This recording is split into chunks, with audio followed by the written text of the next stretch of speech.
13.719. Maka di sini nanti harus ketemu data yang sama.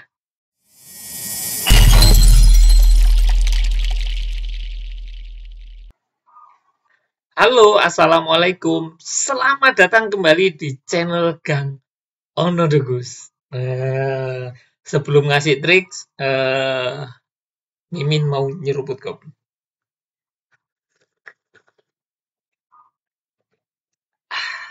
Oke, sudah punya inspirasi ini.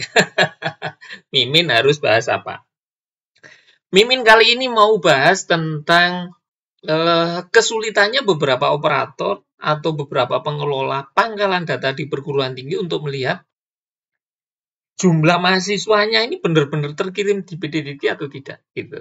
Karena di beberapa platform media sosial, baik di WA Group atau di Telegram atau di medsos yang lain, ternyata masih ada yang curhat, ternyata masih ada yang mengeluh bahwa datanya di Neofeeder tidak terkirim ke PDDT. Nah, ini bencana, ini bencana, ini bencana. Jangan sampai ya. Naudzubillah min dzalik. Ya, jangan. Oke, ya. Kali ini saya akan bagi trik atau tips ke teman-teman ini supaya benar-benar master siswanya ini terkirim ke PDDT. Karena jika tidak terkirim ke PDDT, wah, ini berat ini ya.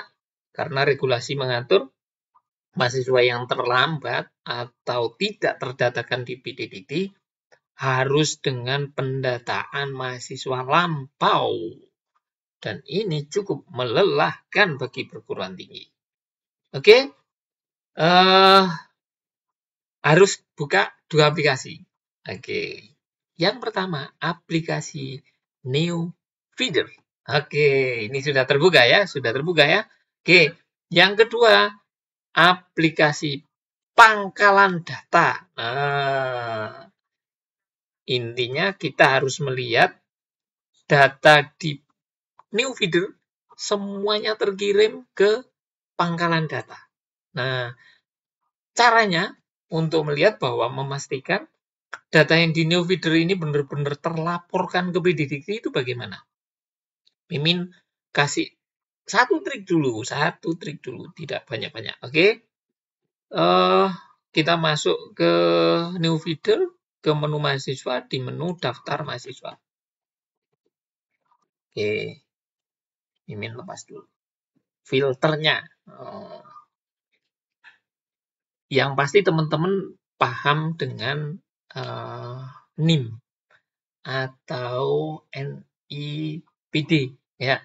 Intinya nomor pokok lah ya. Yang itu masing-masing perguruan tinggi beda. Meskipun ada yang sama ya. Bikin beda, bikin unik itu bagus. Kalau ternyata kombinasinya sama persis, jangan berantem ya.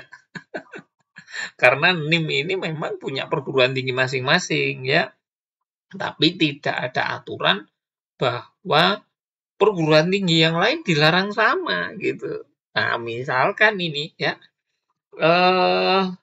NIM-nya itu menggunakan kombinasi tahun misalkan di depan dengan 2 digit misalkan. Di kode berikutnya itu dikasih kode prodi referensinya PDDT gitu. Yang jumlahnya berapa ya? 5 ya? Lupa saya. Habis itu nomor urut gitu. Nah, di sini akan jadi sama di semua perguruan tinggi jika menggunakan kombinasi yang sama. Tahun digit 2, 5 kode prodi, dan 3 nomor urut. Nah, pasti nanti kombinasi NIM-nya jadi sama. Oke. Nah, hal-hal seperti itu bisa terjadi karena pernah ada yang telepon atau sharing dengan saya, NIM saya ini kok dipakai oleh PT sana ya. Nah, ini gimana cara saya nuntutnya? Yoi, jangan dituntut. Karena NIM itu adalah hak dari perguruan tinggi masing-masing. Sama? Ya, karena memang keyword yang dipakai sama. Ya. Nah, biar nggak sama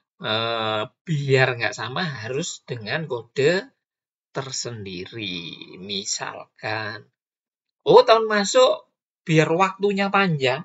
Jadi kalau misalkan pakai tahun masuk itu hanya 2 digit, tahun masuk 2000 misalkan, mahasiswa masuk tahun 2000 dengan mahasiswa tahun masuk 2100 nanti, itu akan sama jika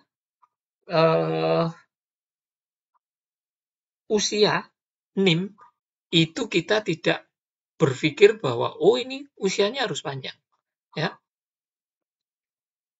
Karena kalau tahun masuk itu hanya dipakai 2 digit, maka siklus 100 tahunan NIM itu akan habis masanya.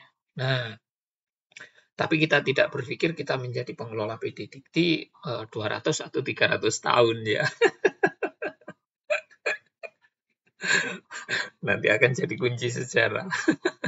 Ya, tapi kita berpikir gimana caranya data kita ini bisa dipakai lifetime. Nah, maka tahun masuk sebisa mungkin dengan 4 digit.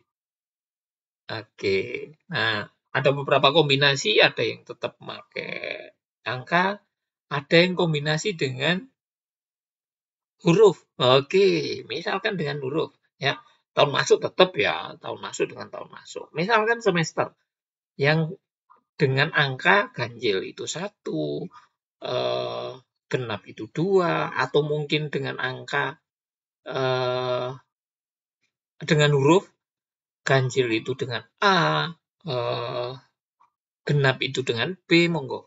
Silakan bisa dipakai. Nah, sisanya dengan kode unik masing-masing perguruan tinggi. Nah, kalau Mimin dengan keyword aplikasi ini 2024, di Mimin di sini dapatnya 14.605.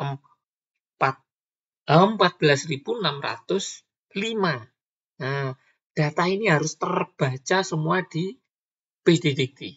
Ya, data ini harus semua terbaca di PD Dikti. Kalau dengan keyword aplikasi 2024 saja. Mimin coba di sini masuk ke PD Dikti Admin, di menu pembelajaran dan kemahasiswa, di data mahasiswa, Mimin coba ini. Pakai keyword kata kunci yang aplikasi ini 2024. Nah, didapat berapa? Harusnya dapatnya itu adalah 14.605. Apa ini membantu ini ya? Oke, sambil kita nunggu, saya seruput kopi dulu.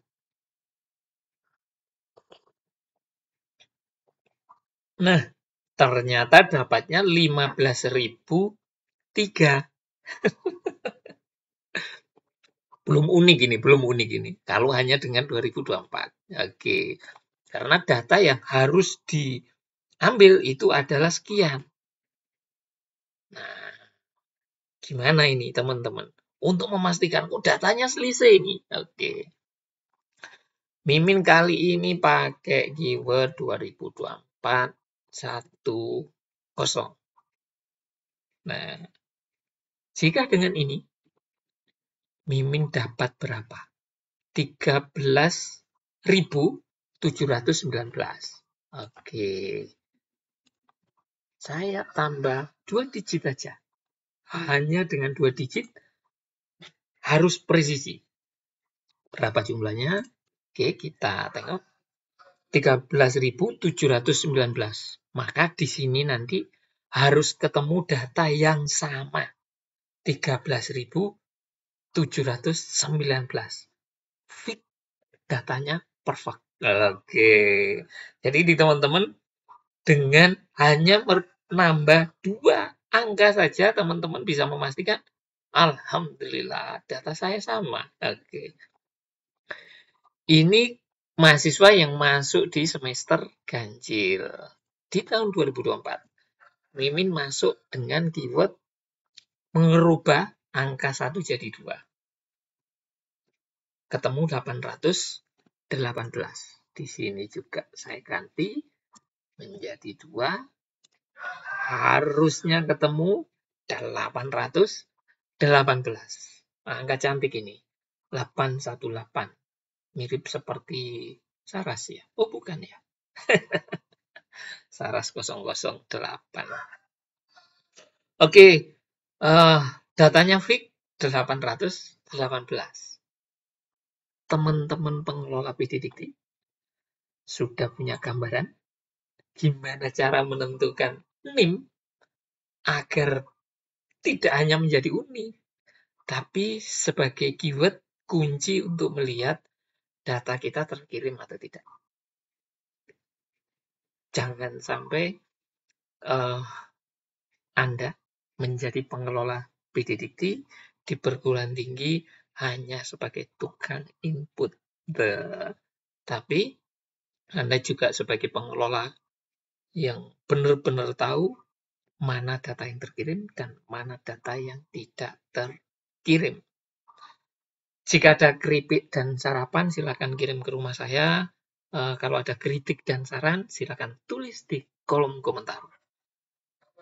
Gunakan data ini dengan bijak, gunakan amanah ini dengan sebenar-benarnya untuk mengawal dan memastikan data perguruan tinggi di perguruan tinggi Anda masing-masing semuanya terkirim dan valid. Terima kasih. Saya akhiri. Assalamualaikum warahmatullahi wabarakatuh. Salam satu data, salam sinkronisasi. Saya nyeruput kopi dulu.